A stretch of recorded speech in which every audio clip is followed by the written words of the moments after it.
Hey guys, my name is Dice Rollin. Today we're going to be taking a look at the movie that breathed new life into the slasher genre. Scream was written by Kevin Williamson and was directed by the late Wes Craven. It was released on December 20th, 1996. A masked killer is preying on the people of Woodsboro, near the anniversary of the town's most notorious murder case. The teenage daughter of said murder victim has to figure out who the killer is before she meets the same fate as her mother. So without further ado, this is my review of Scream.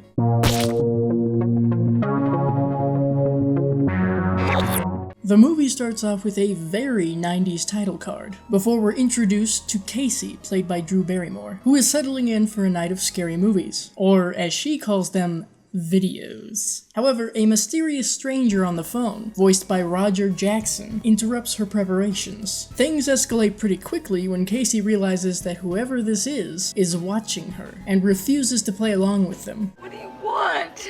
To see what your insides look like. I'll take things you can say to your significant other, and the person you plan to murder horrifically for $500. Not even Casey's boyfriend Steve, played by Kevin Patrick Walls, is safe from this mysterious antagonist. Clearly this stranger put a lot of thought and planning into this game, as they call it. Unfortunately, Casey did not, as she answers one of the stranger's horror trivia questions wrong. This earns Steve a gutting and Casey a stabbing. This leaves quite the juicy scene for her parents. Thus, this movie has pulled a psycho and killed what audiences have perceived as their main actress in the first 15 minutes. Now we meet the real main character, Sydney, played by Neve Campbell, and her boyfriend Billy, played by Skeet Ulrich, as he climbs through her bedroom window. Remember people, if you want to be truly romantic with your love interest, risk breaking several bones by climbing up to the second story of their house. Gods forbid they should live in an apartment building. This is where Billy mentions that he was watching The Exorcist, and it reminded him of Sydney. Cut it out, you're making horror fans look creepy, and I certainly don't need any help with that. The next day, Sydney arrives at school to learn of Casey and Steve's murder. Her friend Tatum, played by Rose McGowan, fills her in on the grisly details. Throughout the day, students and faculty alike are questioned by the police. This being Sheriff Burke, played by Joseph Whipp, and one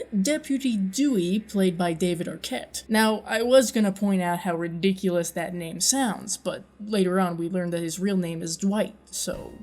Afterwards, we're introduced to the remainder of the group Sydney is friends with. Randy, played by Jamie Kennedy, and Stuart, played by Matthew Lillard. The ever-present subject of the murders turns more horror film in nature, with some details provided by Stu. Take a knife, and you slit him from groin to sternum. You know, this could be taken in a good or a bad way. But I'm pretty sure in this group I would be a combination of Randy and Stu. Clearly all this talk of manslaughter and a mysterious murderer on the loose is unsettling to Sydney, and for good reason. Only a year ago, Maureen Prescott, wife and mother, was found raped and murdered not far from this peaceful town square. With her father away on a business trip, Sydney would prefer to stay over at Tatum's house. And while she waits for her, Sydney gets a phone call from the same stranger who had called Casey. This sort of terrorizing really doesn't have the same effect, since caller ID became prevalent, but we'll get into that another time. Turns out Ghostface, as the killer was dubbed, was a lot closer than Sydney originally thought. She does have an advantage though, in that they're not the most balanced person, and she's faster than they are. Billy arrives before Sydney can finish contacting the police.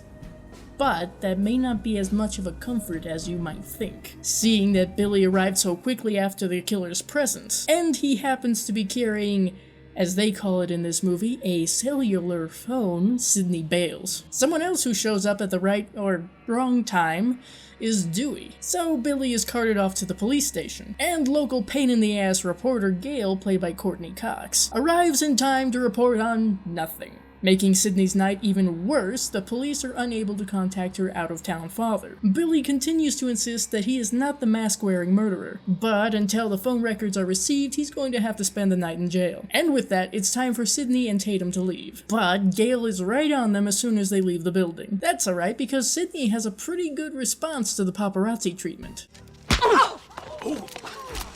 Even when spending the night in the safety of Tatum's house, Sydney isn't completely safe from the killer. Poor Billy boyfriend.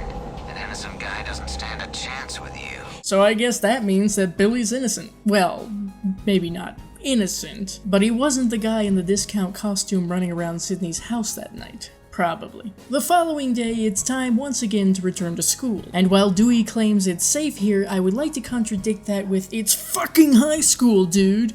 Oh, hi, Reagan. Sydney decides to approach Gail, not to give her a matching bruise, but to have a word or two with her about Cotton Weary, played by Liev Schreiber, whom Sydney had accused of being her mother's killer. See, Gail believes that Sydney wrongly accused him, and now Sydney is starting to be inclined to agree with her. Speaking of false accusations, Sydney literally runs into Billy, who continues to plead his innocence. While Sydney is leaning towards believing this, Billy doesn't exactly help his case by bringing up her mother. Meanwhile, Principal Fonz is berating a couple of students for wreaking havoc around school dressed as Ghostface. Let's take a moment to truly appreciate the sound effects for these scissors.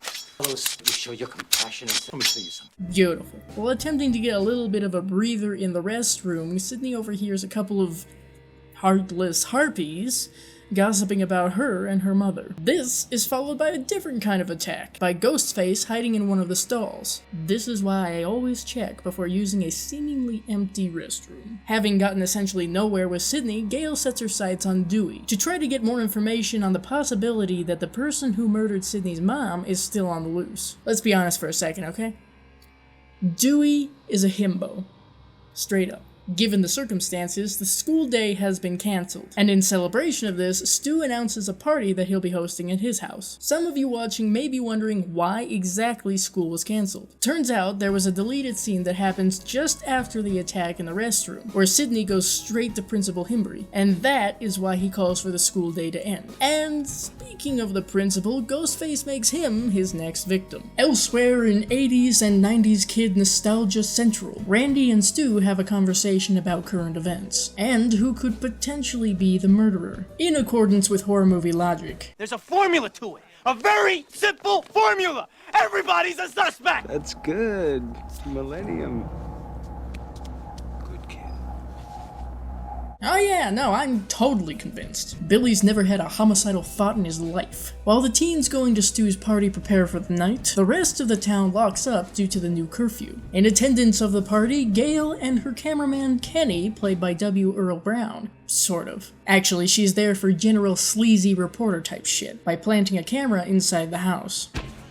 Jesus! Could someone turn the heat up a bit before someone loses an eye? Alas, temperature is the least of Tatum's problems right now. Can I be the helpless victim? In more ways than you know. Yes, turns out this is the Ghostface. To her credit, Tatum actually does pretty good in fending him off. Right up until this point.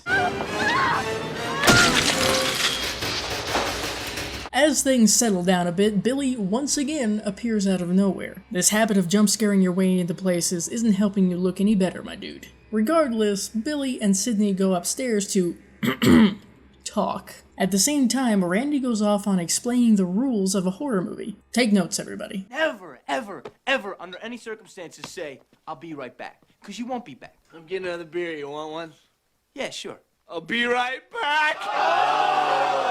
Having received a report of an abandoned car nearby, Dewey and Gail go to investigate. Word of the principal's eviscerated body hanging around the football field reaches the remaining partygoers, who elect to go take a look. This is honestly a rather sad state of affairs, because the Fonz was able to survive riding a bull, meeting an alien from another planet, and jumping a shark, but was taken out by an individual with a chronic case of clumsy in a cheap costume. Also, aside from the whole murdered principal element, the concept of a bunch of people leaving the house quickly after being shown horror movies is one I'm familiar with. Through attempting to avoid their erratic and intoxicated driving, Gail and Dewey find the car that they were looking for. It happens to belong to Sydney's father. Back at Stu's house, Ghostface comes in to stab Billy, and cause Sydney to run for her life. Again. She makes it to the news van where she and Kenny see that Ghostface is preparing to kill Randy. The problem is there's a 30-second delay in the feed, so by that point Ghostface is actually right outside. Goodbye, Kenny. Dewey and Gail return, and Dewey goes inside the house to investigate. Gail attempts to call the sheriff, but Sidney seeks help from Dewey, however Ghostface got to him first. It's smart of Sid to try to use the police cruiser, but it's not quite as smart as taking the keys. With hardly any other option left, Sidney goes to head back into the house. This is where both Randy and Stu show up, but Sidney ain't got time for either of them. Good news, Sidney, your boyfriend's still alive. Bad news, he's fucking insane. We all go a little mad sometimes. Even worse news is, Stu's in on it too. Let's just pile on the bad news by revealing that these are the guys who actually killed Sidney's mother. Why? Did Norman Bates have a motive?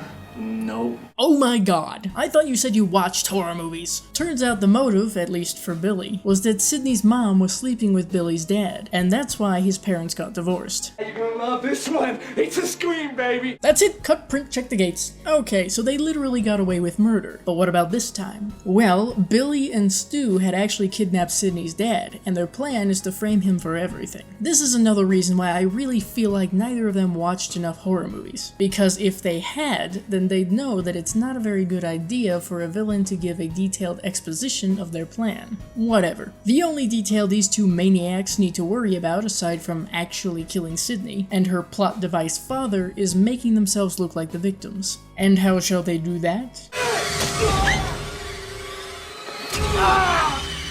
Gale throws a wrench into the final stages of their plan by taking the gun, but the safety was on. During the distraction, Sidney and her father disappear. So now it's Sidney's turn to play psycho killer. She ends up electrocuting Stu with a television, and Gale shoots Billy, with the final killing shot to the head from Sidney. Dewey and Randy both survive, and Gale technically gets what she initially wanted, covering the harrowing story. And with the sun rising, the credits roll. Scream's plot is one of the most self-aware and meta of the horror genre, and inspired a number of other movies that came after to be the same, if not more so. I'd consider it to be a smart film as well, constantly winking and nodding at horror fans, and giving them a certain amount of satisfaction in how events and characters develop. It played with tropes and homages to other horror movies, while still managing to be original in its own right. It sort of indicates that this is a movie that you can get the most enjoyment out of if you are a seasoned horror fan. But even if this is the first horror movie you've ever seen, it's still a fun film. There's quite a bit that can be read into the meaning of Scream, but overall I see it as Williamson and Craven giving back to fans of the genre. The acting is quite fun with varying levels from each actor. It felt like they all knew the type of movie they were involved in. My favorite characters I've already pointed out was Stu and Randy, both along with Billy taking up the roles of the avid horror enthusiasts, though hopefully without the murderous tendencies. Neve Campbell created a whole nother level of Scream Queen with Sidney. Her portrayal has often been a favorite among final girls, and it's quite easy to see why. She showed vulnerability and sensitivity, while also kicking ass and being quite smart. Courteney Cox was pretty good as being the annoying and bitchy reporter. However, towards the end, she did turn the character around a bit, to where we went,